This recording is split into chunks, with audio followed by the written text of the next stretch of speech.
دیکھو یہاں رک کر کے ایک مسئلہ سمجھاؤں میں. وہ ایک مسئلہ ہے ایسا کہ اس میں آج کل عربوں میں اور غیر عربوں میں اس مسئلے میں بڑا اختلاف ہو رہا ہے. اس مسئلے کو میں سمجھاؤں، آپ حضرات کو سمجھ لیں اسے. عربوں کو اس پر بہت زیادہ اصرار ہے کہ سلام کے بعد کوئی دعا مت مانگو. چنانچہ آپ حج کے لیے تشریف لے جاتے ہوں گے تو حرمین شریفین میں بھی نمازوں کے بعد سلام پھیرنے کے بعد ائمہ کوئی دعا نہیں مانگتے. حرمین شریفین کے علاوہ جو عربوں کی دوسری مسجدیں ہیں ان مسجدوں میں بھی آپ کہیں بھی نماز پڑھیں گے اور کسی عرب ملک کے اندر تو عام طور پر آپ یہ دیکھیں گے کہ وہ سلام کے بعد دعا نہیں مانگتے. اور وہ یہ کہتے ہیں کہ نبی اکرم صلی اللہ تعالی علیہ وسلم سے اور صحابہ کرام رضی اللہ تعالی عنہم اجمعین سے نمازوں کے بعد ہیئت اجتماعی کے ساتھ یعنی پوری گیدرنگ کے ساتھ ہمیشہ التزام کے ساتھ پابندی کے ساتھ دعا مانگنا ثابت نہیں. لہذا جو بات حضور اکرم صلی اللہ تعالی علیہ وسلم سے ثابت نہیں ہے اس کا کیوں اتنا التزام کیا جاتا ہے کہ کوئی نماز ایسی جانے نہیں دی جاتی کہ اس کے بعد دعا نہ مانگی جائے، ہر نماز کے بعد دعا مانگی جاتی ہے.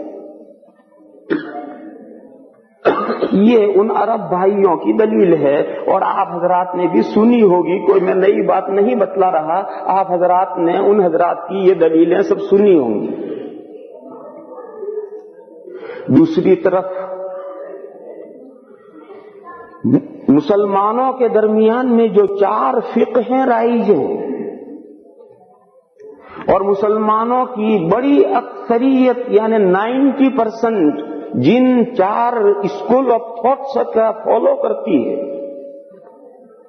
یعنی مذہب فقہ شافعی، فقہ مالکی، فقہ حنبلی، فقہ حنفی، یہ 4 اسکول آف تھاٹ ہے. وہ کسی معین آدمی کی رائے نہیں، یہ 4 کسی معین آدمی کی رائے نہیں ہے. یہ بھی ایک بڑی غلط فہمی ہے لوگوں میں. لوگ یہ سمجھتے ہیں کہ مذہب حنفی یعنی امام ابو حنیفہ علیہ الرحمہ کی اوپینین اور رائے، مذہب شافعی یعنی حضرت محمد ابن ادریس شافعی رحمہ اللہ کی اوپینین اور رائے، مذہب مالکی یعنی امام مالک علیہ الرحمہ کی رائے، مذہب حنبلی یعنی امام احمد ابن حنبل علیہ الرحمہ کی رائے. ایسا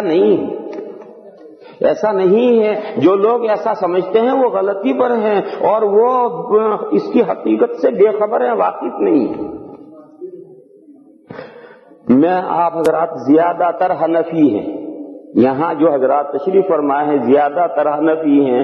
شافعی اس میں کچھ ہوں گے، مالکی بھی کچھ ہو سکتے ہیں، حنبلی بھی کچھ ہو سکتے ہیں، لیکن یہاں زیادہ تر حضرات جو ہے حنفی ہیں. اس لیے میں آپ ہی حضرات کی مثال دوں کہ ہماری فقہ حنفی کی کوئی کتاب آپ کھول کر دیکھیں تو ان میں 2/3 مسائل ایسے ہیں کہ جس میں امام اعظم کے قول پر فتویٰ ہے اور 1/3 مسائل ایسے ہیں کہ جس میں امام اعظم کے قول پر فتویٰ نہیں ہے. امام اعظم کا قول موجود ہے اور فتویٰ امام اعظم کے شاگرد امام ابو یوسف علیہ الرحمہ یا امام محمد علیہ الرحمہ کے قول پر ہے. ایک تو یہ ہے کہ امام اعظم کا قول ہی نہیں ہے تو اس لیے ان کے شاگردوں کا قول لیا گیا ہو، نہیں، ایسا نہیں ہے. مسئلے میں امام اعظم کا قول موجود ہے اور قول موجود ہوتے ہوئے اس قول پر فتویٰ نہیں ہے، ان کے شاگردوں کے قولوں پر فتوے ہیں. اور یہ صرف فقہ حنفی میں نہیں، سبھی فقہوں میں ایسی ہے. میں ایک موٹی سی مثال دوں.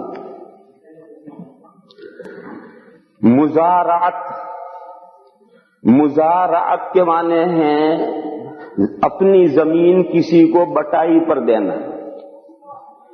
ہم نے اپنی زمین کسی کو دے دی کہ بھئی تم اس میں اناج بو اور جو اناج پیدا ہوگا اس میں سے آدھا تمہارا آدھا ہمارا. یا 2/3 تمہارا 1/3 ہمارا، یا 3/4 تمہارا 1/4 ہمارا، یہ بٹائی مانے ڈیوائیڈ کرنا، تقسیم کرنا، بٹائی کے معنی تقسیم کرنا، یعنی جو پیداوار ہوگی اسی کو تقسیم کر کے اتنی تمہاری اتنی ہماری. یہ مزارعت امام اعظم کہتے ہیں جائز نہیں. امام شافعی علیہ الرحمہ فرماتے ہیں جائز نہیں. امام اعظم کے نزدیک بھی مزارعت جائز نہیں ہے، امام شافعی علیہ الرحمہ کے یہاں بھی مزارعت جائز نہیں. مگر فقہ حنفی میں فتویٰ امام اعظم کے قول پر نہیں ہے، صاحبین کے قول پر ہے، اور صاحبین کے یہاں مزارعت جائز ہے.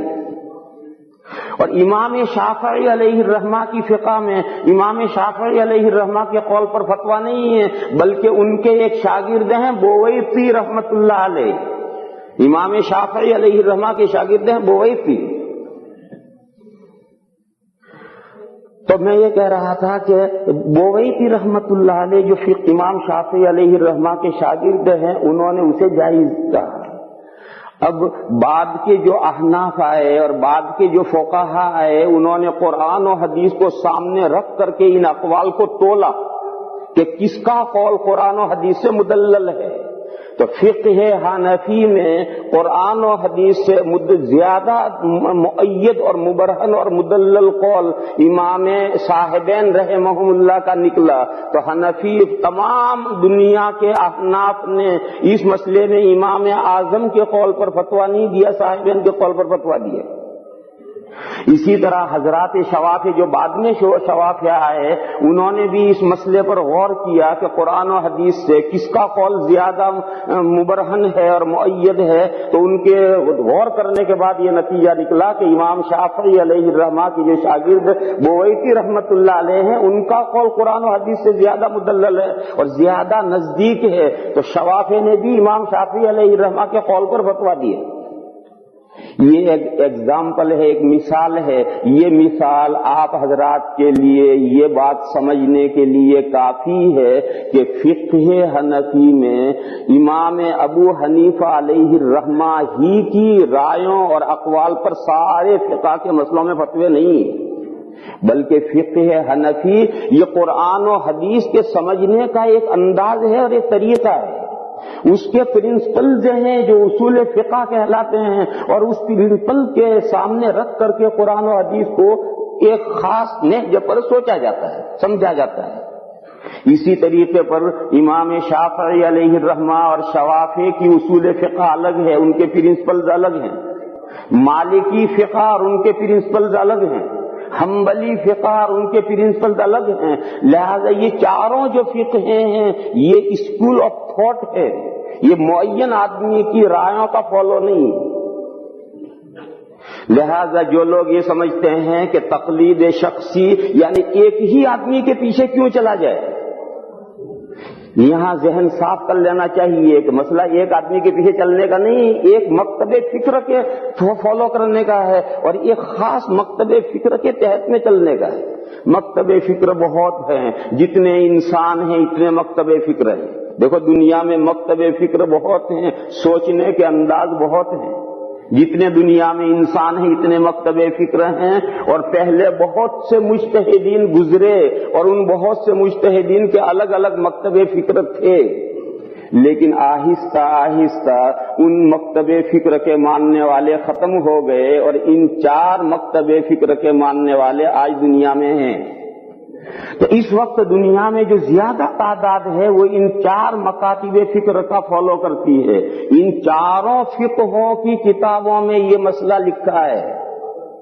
ہماری فقہ میں بھی لکھا ہے، شوافی کے یہاں بھی ہے، حنابلہ کے یہاں بھی ہے، مالکیہ کے یہاں بھی ہے کہ نمازوں کے بعد سلام پھیرنے کے بعد جماعت کا دعا مانگنا حسن ہے. حسن ہے، سنت نہیں. سنت لفظ استعمال نہیں کیا بلکہ حسن لفظ استعمال کیا ہے. حسن یعنی اچھا ہے.